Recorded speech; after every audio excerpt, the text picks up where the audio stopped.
Hi, it's Kevin May in the PhocusWire studio. Thrilled to be joined by Hussein Fazal, the CEO of SnapTravel. Before we get into things, I just want to say congratulations. You made it into our Hot 25 travel startups to watch for 2020. It was whistled down from a very long list. So getting into that 25 is we think is quite an achievement. So well done for that. Thank you. Appreciate it. Cool. Right. So you presented yesterday. Yes.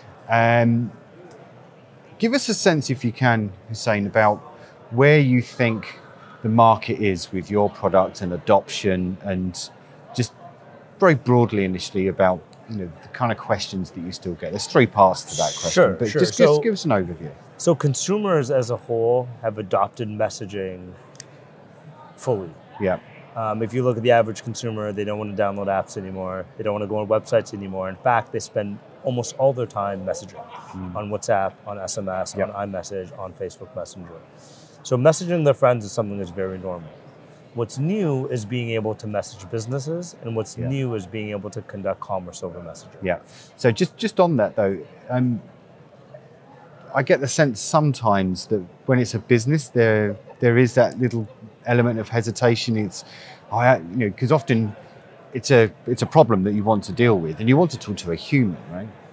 So being diverted off to some kind of messaging solution first is sometimes a bit frustrating. It can be frustrating if the company is not doing it in a meaningful way. So for example, if you are a company and your service is 100% automated chatbot service, that's very frustrating. Because eventually you're going to say something the bot doesn't understand, and you're going to be like, wait, you don't understand me, this is annoying, this is frustrating, why can't I get to a human? Yeah.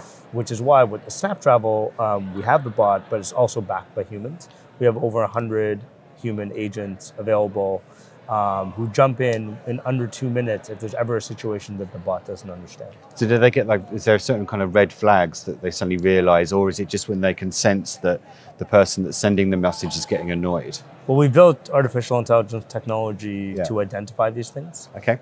So if you come in, for example, and you say, I need to cancel my booking, that's very clear, that's very easy for us to understand. The automated agent or the bot can say, oh, sure, you need to cancel your booking. Is this the booking you're talking about? Type in the word cancel to complete your cancellation.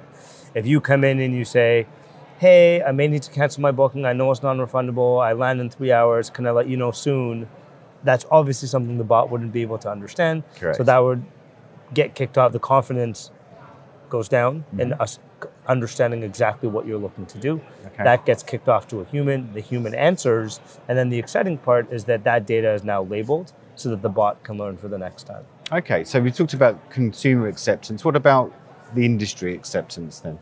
So it's something that's new for the industry as well. Yep. They're always looking, so any hotel is always looking for more distribution. They're looking to try and reach customers that they wouldn't be able to reach otherwise. So for them, this is just another channel. There's an entire swath of consumers who aren't on their desktop anymore. They're not on their website anymore. And in fact, don't download an app anymore, but they're spending time in messaging. And hotels are starting to realize that this is the place where consumers are, and this is where we need to be in order to attract them.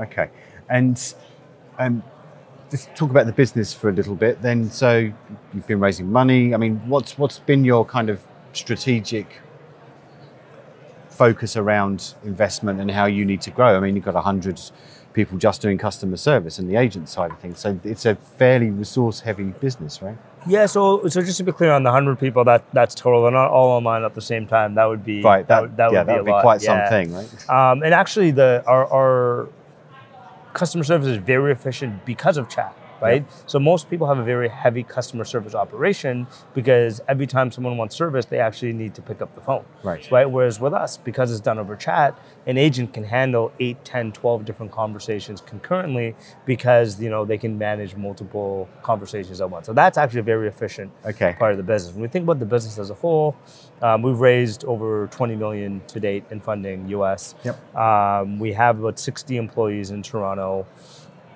And the business has been growing really well. It's been growing really fast.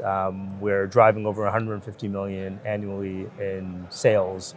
And we're at a point now where we're contribution margin positive. So for every booking we make, we're actually making money on that booking. So business is going well, it's growing fast, and we're figuring out the unit economics. Okay.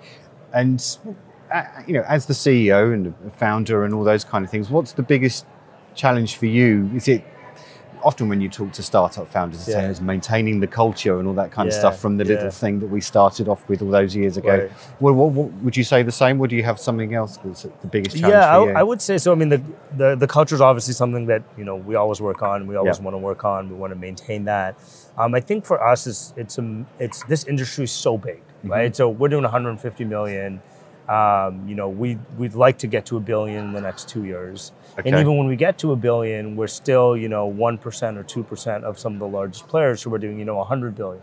So the question we always have is like, should we keep going deeper in hotels or should we expand and should we put some of our focus on flights and tickets and tours and activities? And the interesting part is that's what consumers are asking for. So we have consumers who come, they chat with us, they book a hotel, and then they're saying, hey, by the way, do you have tickets? Do you have tours and activities? Do you have flights? So for us, it's a matter of, do we stay focused on hotels and go deep, or do we start to expand into the other verticals? Okay. And last of all, Hussein, I mean, talking to other people that do similar types of things as you, they're saying, you know, the next, maybe it's a technical challenge or it's a strategic one, is the voice. Yes. And how that's going to kind of gain acceptance in the same way that chatbots have. I mean, how do you approach that? Yeah, so right now, I mean, with Google Assistant, with Alexa, we're doing some stuff with them. My personal belief is that voice is a great place to start your search, but it's not a great place to look at all the options and or complete your booking. Okay. Right? So, I mean, right now, you probably use Alexa and Google Assistant to play music, turn on the lights, check the weather. Yeah. You're not necessarily going to use it to shop because you don't have a visual screen. You want to see prices, you want to see pictures, you want to see reviews, you want to see all of that. Yeah. So what we do right now with voice is you can say, Alexa, use SnapTravel to find me a hotel in New York. And then what we do is we'll say, okay, we're going to text those deals to your phone. Right. Pick up your phone, you continue on the visual interface and you complete your booking. There's something on there though. It's not as seamless perhaps as just doing it on your phone in the first place, because you do it with one device and you get it back from another. It's not as seamless, but it does allow you to start your search. I mean, there's a lot of times you have a conversation with someone like, oh, you're going to New York in 2 weeks? Have you looked up hotels yet? Oh, I haven't had the chance, right? But if you could just say, Alexa, I'm going to New York in 2 weeks. Can you send me hotel deals?